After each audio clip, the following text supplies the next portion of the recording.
a Nintendo fez de novo, tá? Eu não esperaria isso porque eles anunciaram há um tempo atrás um novo jogo do Zelda que ia se chamar Zelda Echoes of Wisdom, os Ecos da Sabedoria, mas que seria um jogo Zelda 2D. Não é igual Breath of the Wild, esse 3D pra você explorar com mundo aberto e tal. Era pra ser um jogo mais simples.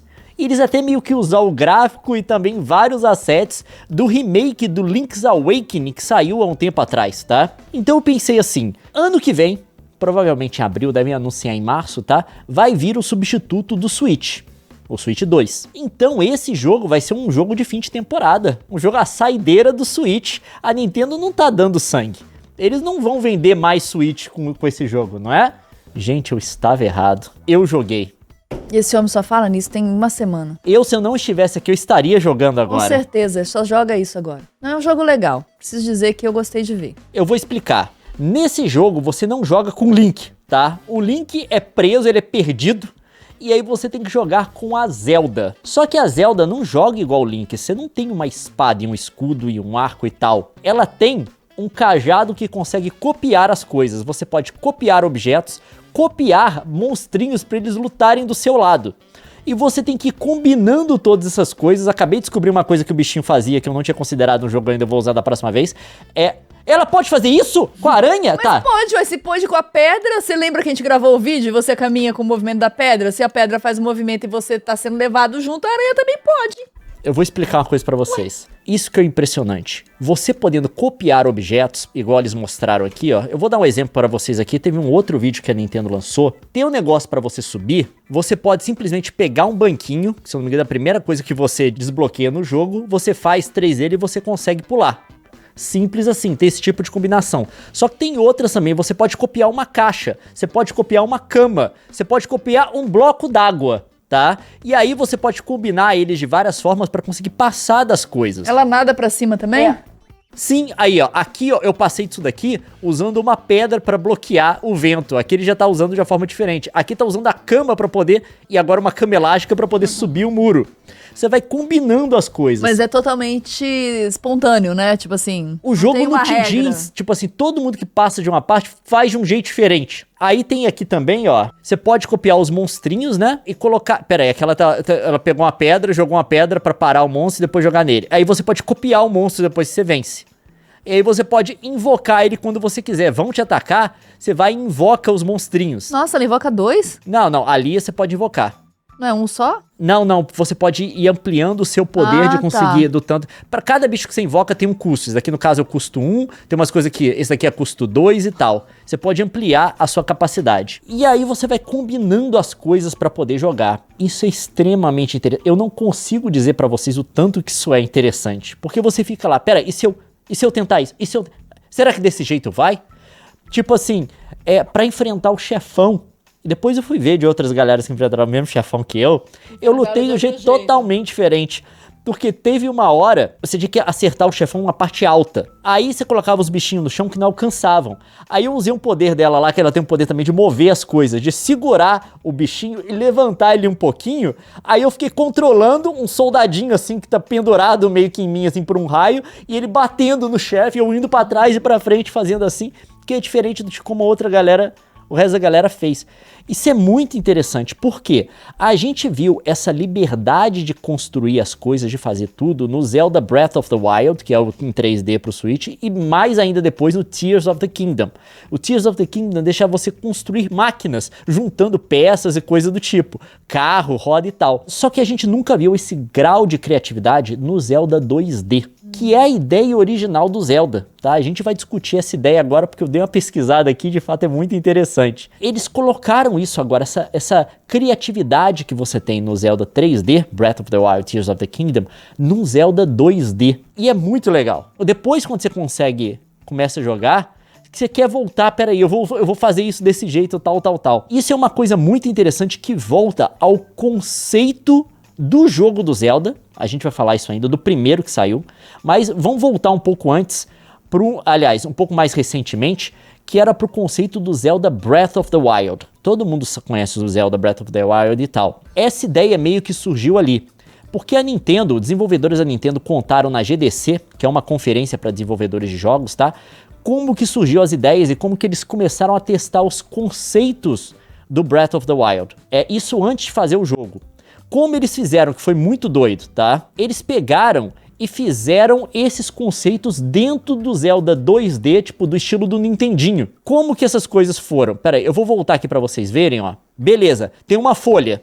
Lembra que tem uma arma de folha no Zelda Breath of the Wild? O Link tá ali, tem um monstro e tal, ele tá batendo no monstro. Porém, aí ele vai lá em cima e pega a folha. Agora, ele joga uma rajada de ar na galera. Então, é tipo o que a folha faz. E ele consegue empurrar o povo para trás. E eles foram complexificando cada vez mais, ó. Aqui tem uma coisa que tem no Zelda, que vocês vão ver agora, no Breath of the Wild, que é o seguinte. Ele atira através da fogueira, pega fogo na flecha e vai queimar as árvores aqui. Eles fizeram todo o Zelda que você pode interagir e mudar o mundo. Você pode ter abordagens criativas. Ele vai, corta a árvore vira toco. E aí ele pode depois dar um tiro de flecha de novo que passa pelo fogo, pega fogo. Caramba, aí vira uma fogueira e aí ele usou a folha pra poder soprar o negócio pra frente e o rio levou. Muito legal. Isso é muito doido. E aí ele, cara, tá lá pondo fogo em tudo que é coisa. E depois ele vai e mostra aqui como que isso se traduziu pro jogo. Porque eles fizeram primeiro esse conceito e no jogo você tem isso. Ele dá um tiro na fogueira, vai cair nos caixotes lá atrás, o caixote vai pegar fogo. E eles fizeram essas coisas que tem esses tipos de gameplay que eles chamam de gameplay emergente. Que o jogador vai experimentando as coisas e vai fazendo combinações e de vez em quando... E aí ele colocou fogo no toco, né? E de vez em quando ele chega a conclusões, e aí a tradução, tá? A resultados que ele não tinha previsto. Que os desenvolvedores não tinha previsto. E aí ele tá mostrando como que eles foram apresentando os conceitos 2D para depois traduzir as coisas pro 3D, né? E aí mesma coisa, corta a árvore, e aí você pode ir lá depois e empurrar o tronco. É muito bem feito, né? Mas obviamente que eles fizeram um conceito em 2D para poder mostrar o funcionamento das coisas para 3D depois. E ele tá mostrando, ele subindo no toco para poder atravessar o rio e tal. E aí é outra coisa que eles colocaram no jogo também, né? Você vai lá, tem o toco no rio, você sobe em cima. E vira uma canoa.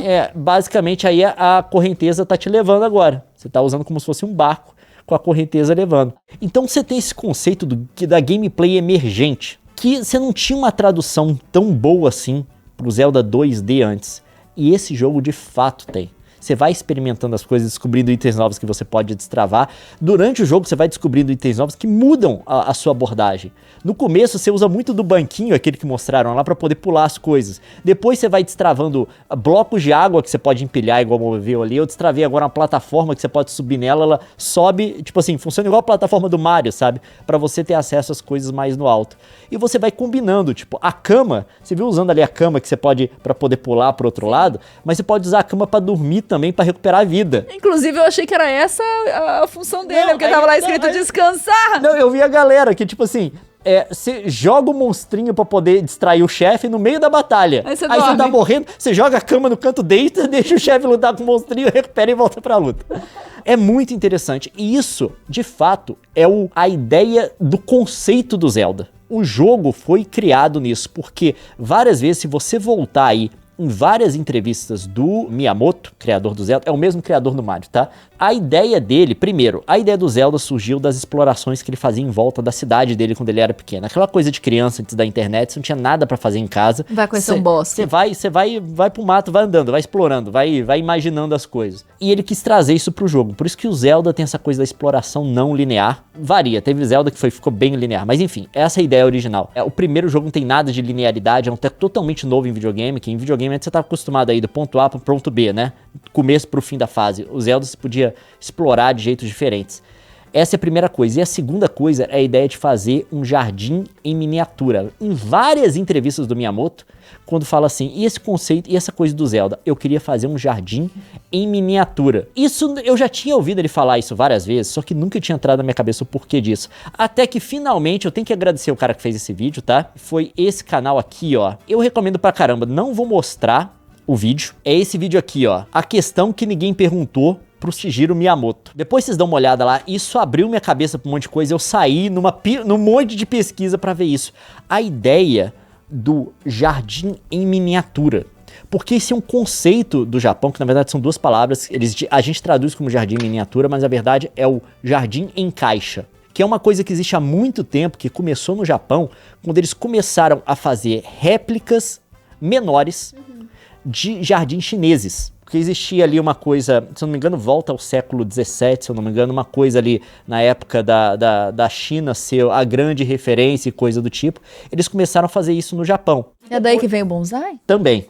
Mas outras coisas também. Meio que nesse conceito começou a surgir também a ideia do jardim zen, que é aquele jardim que tem poucas peças, sim, com coisa que faz muito uso do espaço aberto e tal.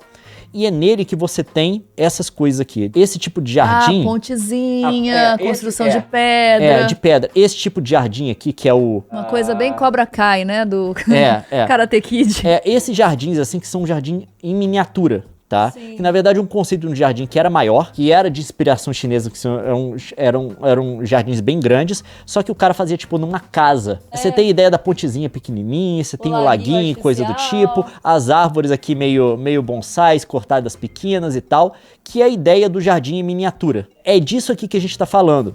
E é uma coisa que tenta replicar um pouco a natureza, tem essa coisa, essa influência zen, que tem muita coisa assim dos espaços abertos são importantes e tal. O nome disso é Hokaniwa. E esse é basicamente o conceito, tá? É disso que a gente tá falando.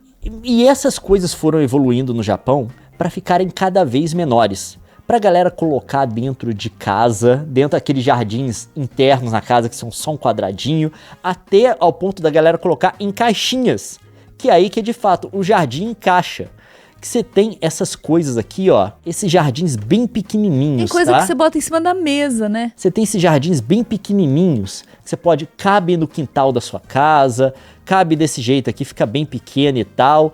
Até que, tipo assim, as coisas foram encolhendo pra caber numa caixa de fato, sabe? E isso adquiriu também um outro sentido no Japão, que é o sentido também da brincadeira, porque ele tem esses negócios, você pode comprar um kitzinho e fazer o seu próprio jardim numa caixa. E tem um negócio para as crianças brincarem, que é isso daqui, ó. Você bota areia. Você bota areia, coisa do tipo, e dá as pecinhas para as crianças ir montando as coisas. Tá ali a criança brincando com um jardim na caixa dela. Então isso é o jogo do Zelda. Era essa a ideia. Essa ideia de você ter, primeiro, esse negócio que é pequenininho e parece grande, e você tem também esse caráter lúdico da brincadeira. Essa de você poder criar dentro desse ambiente. Você tem essas pequenas coisas que representam coisas da realidade, mas dentro você tem uma liberdade de criação muito grande. Sensacional. A série do Zelda sempre teve isso, essa tentativa de fazer isso. Eles conseguiram realizar isso muito bem em 3D, no Breath of the Wild e no Tears of the Kingdom, principalmente o Tears of the Kingdom. O jogo é um playground. Só que eu vou argumentar que eles nunca conseguiram de forma efetiva fazer isso num Zelda 2D. Tem inclusive Zelda 2D que são muito lineares. Você não tem a liberdade lúdica, assim. Você tem alguns itens que o Link pode destravar e de vez em quando itens que têm usos muito específicos para poder passar de determinado puzzle, entrar em uma dungeon e tal. Dentro de um leque limitado de possibilidade. Nesse jogo, não. Primeiro, o que eu acho sensacional é que você tem de fato, parece que você tá num jardim em miniatura. Essa estética aqui é de um jardim em miniatura. Você tá dentro de um jardim, tá? Você tá lutando com os bichinhos e coisa do tipo. É um jardim em miniatura esse negócio, não tem o que discutir. Toda a estética é pra já dar toda a estética deles. E aí ele te dá essa liberdade lúdica também. Você começar a colocar itens no ambiente. Cada boss que você tem que enfrentar, você tem um jeito diferente de lutar com ele. E o jeito é extremamente criativo, eu vou falar. E é muito mais criativo, inclusive, que no Breath of the Wild e Tears of the Kingdom. Porque no Breath of the Wild e Tears of the Kingdom, você usa toda a liberdade para meio que poder chegar no chefão. Quando você chega na luta com o chefão, tem um número limitado de coisas que você pode fazer, né? Você não pode construir uma cama no meio da luta para você recuperar a vida, né? Aqui não, você pode invocar qualquer bichinho do jogo que você tenha encontrado até aquele momento. Você pode combinar bichinhos com outros itens e coisa do tipo. Você pode fazer várias coisas. Isso é muito legal. Eu fiquei de fato impressionado com o jogo. Depois que, tipo assim, você viu lá, eu tinha que enfrentar o chefão, tinha que bater no item que tava no ombro dele, você tinha que dar no ombro dele. Primeiro eu tava usando umas cobrinhas, porque o ponto de dano do chefe, que ia mudando durante a luta, era embaixo, e as cobrinhas batiam. Aí ele mudou pro ombro, as cobrinhas não batiam. Aí eu invoquei os morceguinhos foram e atacaram. Aí depois mudou pra cabeça dele. Os morceguinhos estavam atacando de vez em quando, mas não tava tendo efetividade. Aí eu invoquei um soldado. E aí eu usei um poder que eu tenho que você pode usar um poder também de mover as coisas. Tipo o que o Zelda tem no Breath of the Wild, de mover as coisas de um lado pro outro. Zelda não, o Link tem. Aí eu peguei, levantei ele e coloquei o soldado na cabeça do bicho. Aí ele batia na cabeça do bicho. Aí quando o bicho ia atacar, eu tirava o soldado da frente, ele não apanhava, depois eu voltava pra ele.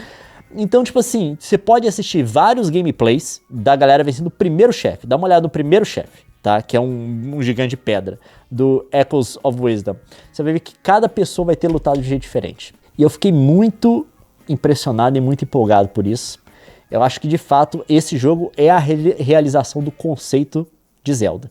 Do conceito original. Você tem a exploração, você tem o jardim, né, em miniatura, quase que literalmente, porque parece brinquedinhos, coisas todas em miniatura.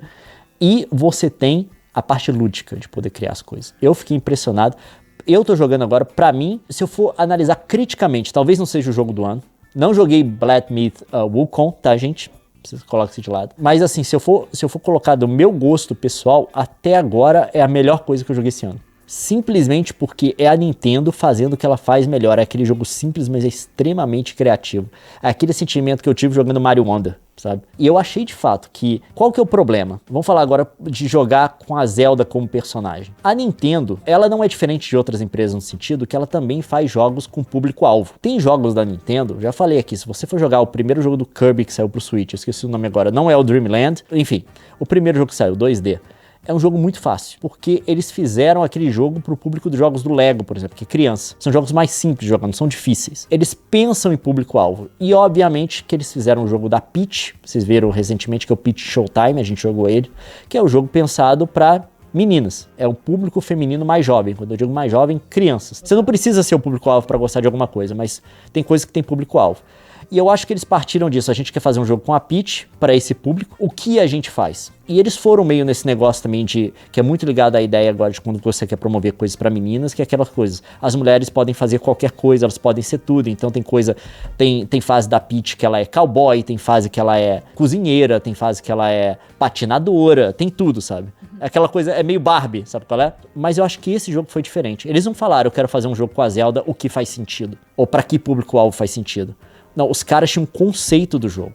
Eles tinham um conceito. A gente quer pegar essa liberdade de criação que a gente gerou pro Zelda 3D e a gente quer trazer isso pro 2D, pro Link's Awakening, que é o jogo no qual, o estilo gráfico no qual isso daqui é baseado. E aí eles perguntaram, o que faz sentido?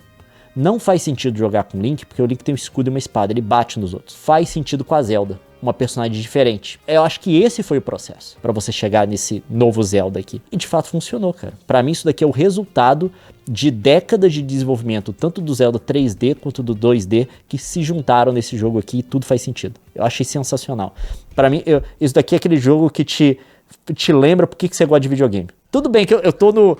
Desculpa, eu tô na segunda dungeon agora. Pode mudar depois. Pode estragar alguma coisa mais pra frente. Mas até agora é impressionante o jogo. E vai ter vídeo no República. Talvez já tenha saído quando esse vídeo aqui for ao ar. A gente gravou. Até a primeira dungeon. Do começo do jogo da primeira dungeon pra vocês poderem seguir a narrativa. Não só ver a gameplay perdida, tá? Então vá conferir no República. O Alisson. É incrível como esse dinamismo e criatividade na solução dos puzzles já existe desde o Link's... Como é que Awakening. Mas a Nintendo ainda conseguiu levar pra outro nível. Excelente jogo. Não, tipo assim, tudo é um puzzle nesse jogo. Esse que é interessante. Como você vai enfrentar o chefão? O que você vai usar para enfrentar o chefão? Você vai usar um inimigo que você já conseguiu copiar? Você vai fazer uma combinação de itens com inimigos? Você vai tentar entrar no meio para poder ajudar de alguma forma? Porque tem um poder que você destrava que você meio que pode virar o Link por um tempo. Não, mas é um limite de tempo bem curto mesmo, tipo assim... Você só pode usar em certas ocasiões. E você pode também segurar o bichinho ou o item e mover ele de um lado pro outro. Foi isso que eu fiz. Eu entrei na batalha porque eu segurei o meu soldado e levantei na cabeça do bicho, assim, mirei na cabeça e tal. Tem várias coisas. Tudo no jogo vira um puzzle.